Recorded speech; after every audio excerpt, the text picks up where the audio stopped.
sobre población, que fue en Bucarest.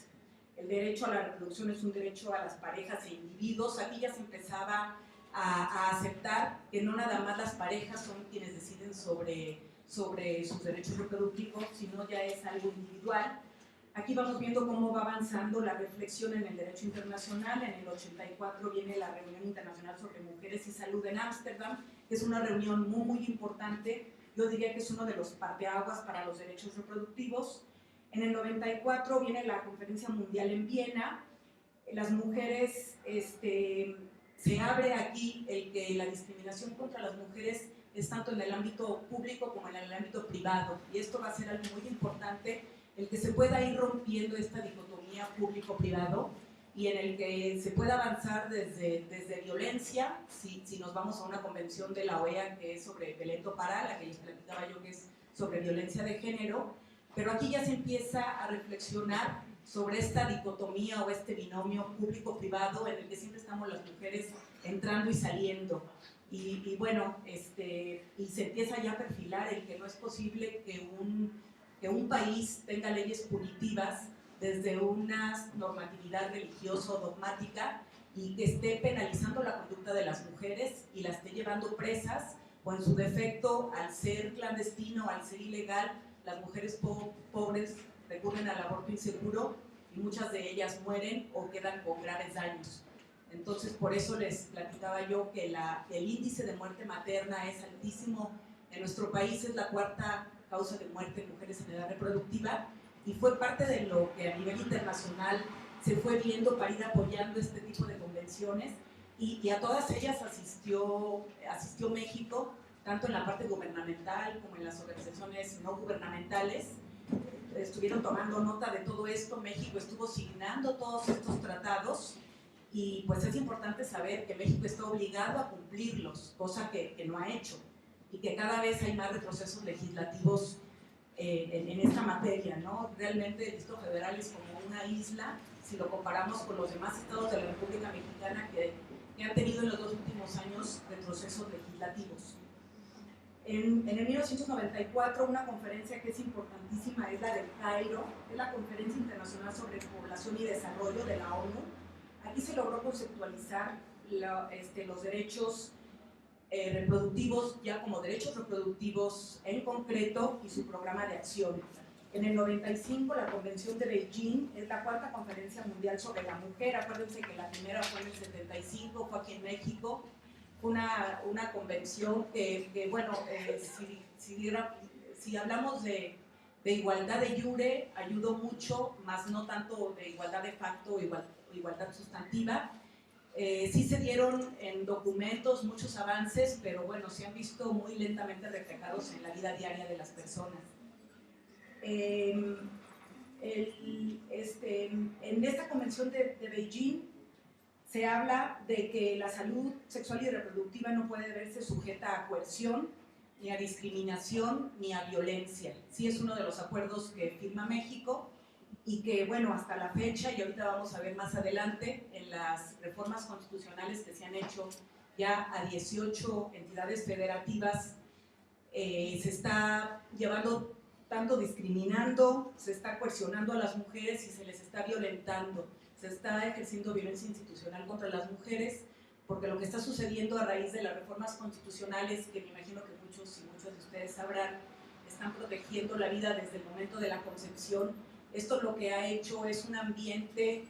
tanto en el ámbito de la salud como en el Poder Judicial, en el que muchas veces son los mismos médicos que atienden a una mujer que llega con un aborto incompleto, que llega con una hemorragia, la atienden, pero a su vez la denuncian, y hay casos en los que al segundo día de que las atendieron están presas,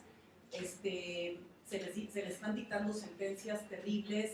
porque se está homologando el delito de aborto, o más bien se está poniendo en lugar del delito de aborto el delito de homicidio agravado en razón de parentesco, como si realmente las mujeres estuvieran matando a sus hijos nacidos. Por eso se les dan sentencias que son de entre 20 y 50 años, se les han estado dando sentencias entre 20 y 25 años, como si estuvieran realmente matando a su hijo o hija nacidos. Entonces, esta es un retroceso pues muy grave que se está dando ahorita en nuestro país. Y al contrario de lo que se ha logrado en el Distrito Federal, que ha sido la despenalización hasta la 12ª semana de gestación. Bueno, hasta aquí voy a decir lo que es el marco jurídico internacional, que nos lo relatan pues muy a detalle tanto Emilio Álvarez y Casa como María Vallarta, y un segundo capítulo se refiere a la legislación nacional. Antes de entrar en lo que es la legislación nacional de la que nos habla el libro, les voy a platicar los avances que hubo a raíz del seminario que tuvo la FEMU en Acapulco, donde era del 2007, donde se había dado ya la despenalización en la Asamblea Legislativa del Distrito Federal, que fue en abril, el 27 de abril del 2007, después de muchísimos foros, muchísimos pronunciamientos, textos en la prensa,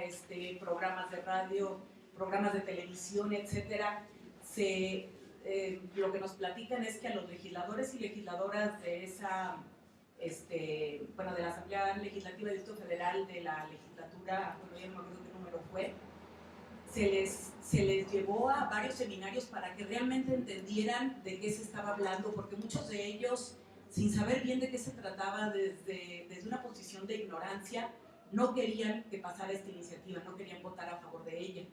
Entonces, se logró la despenalización del aborto hasta la 12ª semana de gestación, que a su vez se logró que quedara también dentro de las reformas que se hicieron tanto al Código Penal como a la Ley de Salud, el que se impartiera educación sexual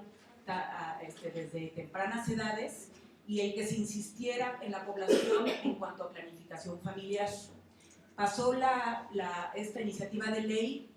y al mes siguiente lo que sucedió fue que el gobierno federal, representado por el procurador de ese entonces, Medina Mora, y el titular de la Comisión de Derechos Humanos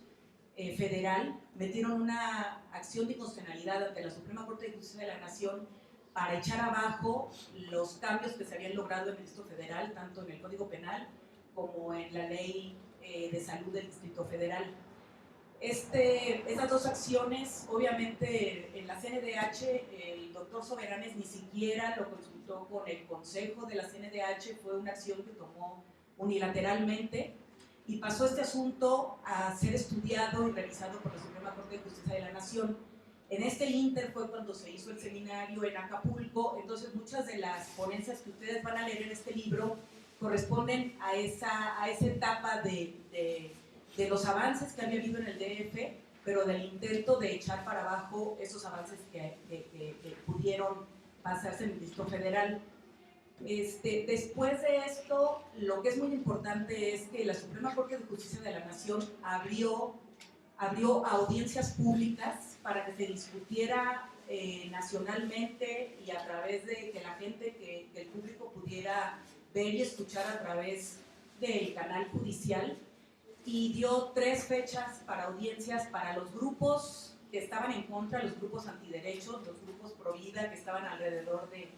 del alto clero político católico, que estaban alrededor de los grupos conservadores mexicanos de la ultraderecha, y 3 audiencias para que asistieran las organizaciones no gubernamentales y las organizaciones expertas que estaban apoyando la constitucionalidad de los cambios hechos en el Distrito Federal. Se dieron 3 audiencias, les digo, de uno y de otro lado. Alrededor de todo esto hubo muchísima opinión pública, hubo muchos.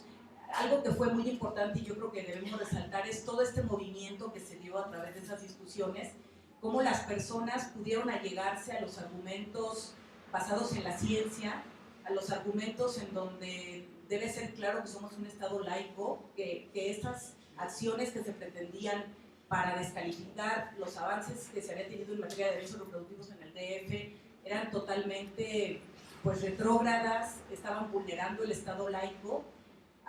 Hubo pronunciamientos del Colegio de Bioética que